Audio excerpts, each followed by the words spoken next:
이번 영상에서는 ASCII 파일을 드래그 앤 드롭으로 불러오는 방법을 보겠습니다. 또한 ASCII 불러오기 다이얼로그를 사용자 지정 세팅하는 법과 테마로 저장하는 법을 보겠습니다.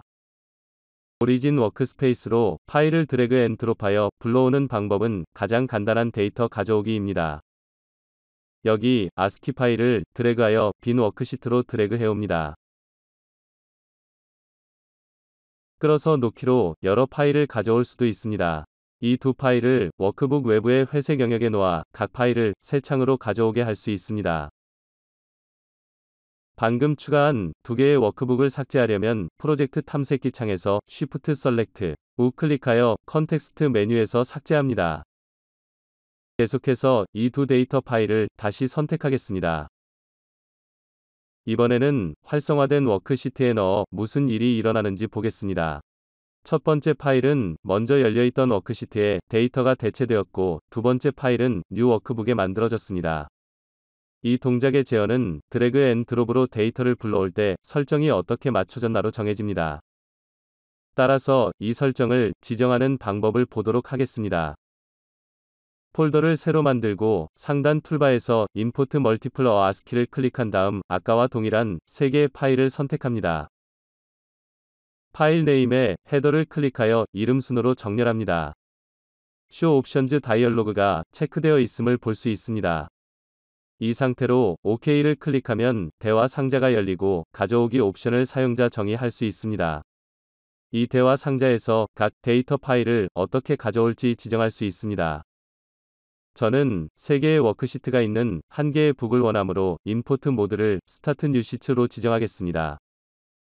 파일 이름과 통합 문서 및 워크시트의 이름을 바꾸려면 이 노드가 확장되어야 합니다.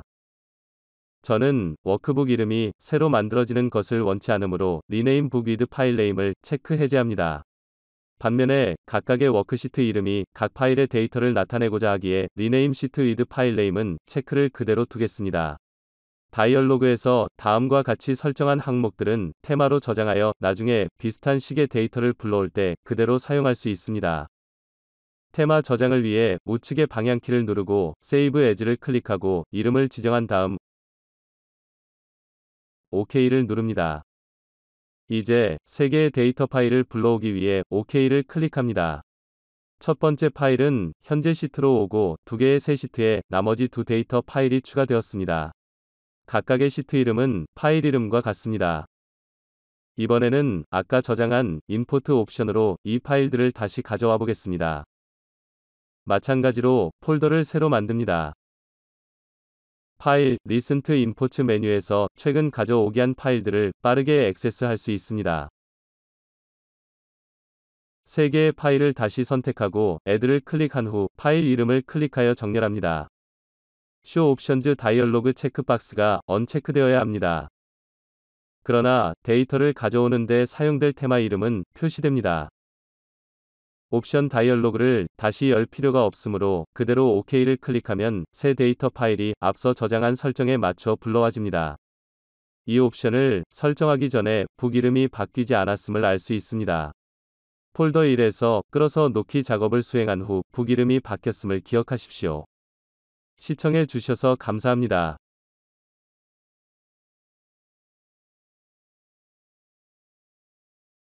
오리진에서는 ASCII 파일 불러오기 설정을 워크시트 자체에 입력해 둘 수 있습니다. 이는 ASCII 파일용 워크시트 템플릿으로 저장하여 다른 비슷한 데이터를 불러올 때 해당 테마로 불러오는 방법입니다. 하나의 ASCII 파일을 불러오며 시작해 보겠습니다. 불러오는 방식을 조절할 것이므로 Show 옵션 다이얼로그가 체크되어 있도록 합니다. 만약 체크가 해제된 채로 불러오게 되면 최근에 사용했던 설정으로 파일을 불러오게 됩니다. 오픈을 클릭하면 마지막으로 사용한 테마의 설정을 표시하는 옵션 대화 상자가 열립니다. 이것은 마지막으로 ASCII 파일을 가져올 때 사용한 설정입니다. 워크북이 템플릿이 되므로 워크북 이름을 파일 이름으로 바꾸고 싶지 않습니다. 그래서 여기 노드를 확장하고 이 체크박스가 선택 해제되어 있습니다. Add Sparklines 설정은 여기서 스파크라인이 필요 없으므로 No로 설정하면 각 컬럼에 스파크라인이 켜져 있지 않으므로 가져오기 속도가 빨라집니다. 이제 이 설정을 저장하기 위하여 다이얼로그 테마 옆에 재생 버튼을 눌러 Save to Sheet를 선택합니다. 저장까지 하고 나면 OK를 눌러 데이터를 불러옵니다. 파일 이름이 북의 이름을 바꾸는 데에는 사용되지 않았지만 시트의 이름에는 사용되었습니다. 가결에 대해 스파크라인이 켜지지 않았습니다. 이제 이 워크북을 템플릿으로 저장하려면 타이틀 바에서 마우스 우클릭을 한 후 Save Template As를 선택합니다.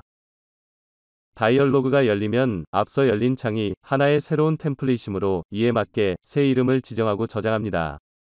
이 템플릿에는 가져오기 설정과 워크시트 속성 설정이 모두 포함되어 있습니다.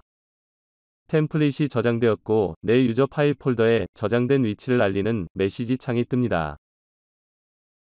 이제 이 템플릿으로 새 워크북을 만들기 위해 툴바에서 오픈 템플릿 버튼을 클릭하고 파일 오브 타입을 워크북 템플릿으로 지정한 후 앞서 저장한 템플릿을 선택합니다. 이제 앞서 지정한 템플릿에 맞게 열린 새 워크북이 있습니다. 여기에 새 파일을 드롭하겠습니다.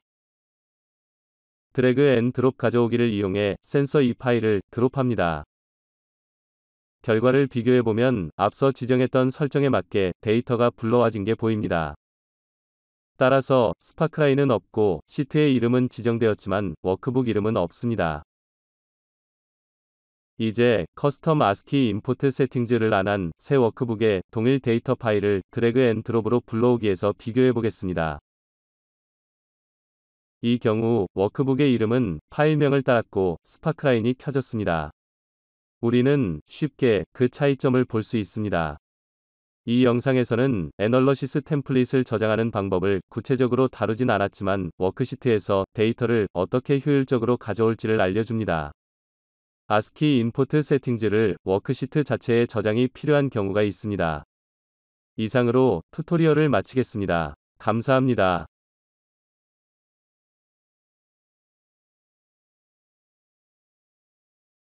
이번 영상에서는 불러오기 마법사를 활용하여 불러오기 설정을 사용자에 맞게 지정하는 방법을 보겠습니다. 인포트 의자드가 주로 사용되는 경우는 파일에 구문 분석을 해야 하는 헤더가 있는 경우, 파일의 고정 너비와 같은 사용자 지정 설정이 필요한 경우, 또는 포스트 프로세싱 끝에 랩톡 스크립트를 실행하도록 하는 경우입니다. 새로운 워크북을 연 다음에 상단 툴바에 위치한 인포트 의자드 버튼을 클릭합니다. 데이터 타입은 ASCII를 선택하고 데이터 소스를 선택합니다. 샘플 ASCII 파일 중 하나를 선택하겠습니다. 현재 데이터 타입에 인포트 필터가 이미 지정되어 있습니다. 이 필터는 이 파일을 위해 미리 만들어 오리진에 저장해 둔 것입니다. 이 파일을 가져오는 데 사용된 필터 파일이 자동 선택된 이유는 필터가 데이터 파일과 동일한 폴더에 있었기 때문입니다. 필터가 데이터가 있던 폴더에 같이 있었기에 파일을 불러오면서 자동으로 지정되었습니다. 설정을 확인하기 위해 마법사의 각 페이지를 단계별로 살펴보겠습니다. 시작하기 전에 먼저 해야 할 일은 새 북의 인포팅 모드를 Replacing Existing Data로 바꾸는 것입니다. 그러면 데이터 파일이 북1에 임포트 됩니다. 이 페이지에서 워크시트와 워크북의 이름을 어떻게 지정할지 정할 수 있습니다. 워크시트는 변수를 기준으로 이름이 지어질 것이며 이어서 진행하면서 파일의 헤더라인이 파싱된 것을 볼 수 있습니다. 그리고 값들은 변수로 추출되어 저장되었습니다. 헤더라인 페이지에서는 데이터 파일의 처음 몇 줄을 볼 수 있습니다. 이 특정 라인은 롱네임이며 이것은 유닛입니다.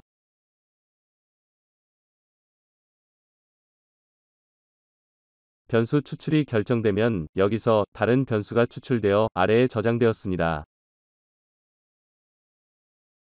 런타입 트라이얼 런1은 워크시트의 이름을 바꾸는 데 사용될 것입니다. 다음으로 나아가 세이브 필터 페이지로 옵니다. 여기 체크박스를 체크하면 데이터 파일 폴더에 저장된 현재 필터를 교체하는 대신 In the Windows를 선택하여 필터를 워크북 자체에 저장하겠습니다. 여기에 어드밴스 필터 옵션을 체크하여 랩톡 스크립트를 필터에 활용할 수 있도록 하겠습니다. 넥스트를 클릭하면 이제 랩토 코드를 입력할 수 있습니다. 제가 미리 준비한 코드를 붙여넣기 하겠습니다. 이 코드로 인해 새 컬럼이 생성되어 롱네임과 단위를 자동으로 지정하고 컬럼 2 값을 기준으로 컬럼 2 빈칸을 채우게 됩니다. 우리는 그것이 켈빈을 섭씨로 바꾸는 것을 볼 수 있습니다. 끝으로 피니쉬를 클릭하면 새로운 컬럼이 생성되어 데이터가 불러와진 것이 보입니다. 여기서 불러오기 마법사를 다시 실행하여 다른 데이터 파일을 선택해 보겠습니다. 여기 인포트 필터를 보면 활성화된 윈도우에서 사용했던 그 필터가 선택되어 있는 것을 볼 수 있습니다. 즉, 오리진은 워크시트에 저장된 필터 세팅을 가져온 것입니다. 피니쉬를 눌러 마법사를 마무리하면 파일이 불러와졌고 스크립트는 실행되었습니다. 이제 인포트 세팅이 워크시트에 저장되었으며 가져온 데이터를 분석하여 유사한 데이터 파일을 반복 처리하기 위해 통합 문서를 분석 템플릿으로 저장할 수 있습니다. 더 자세한 사항은 배치 프로세싱 튜토리얼에서 확인할 수 있습니다. 여기까지 튜토리얼을 마치겠습니다. 감사합니다.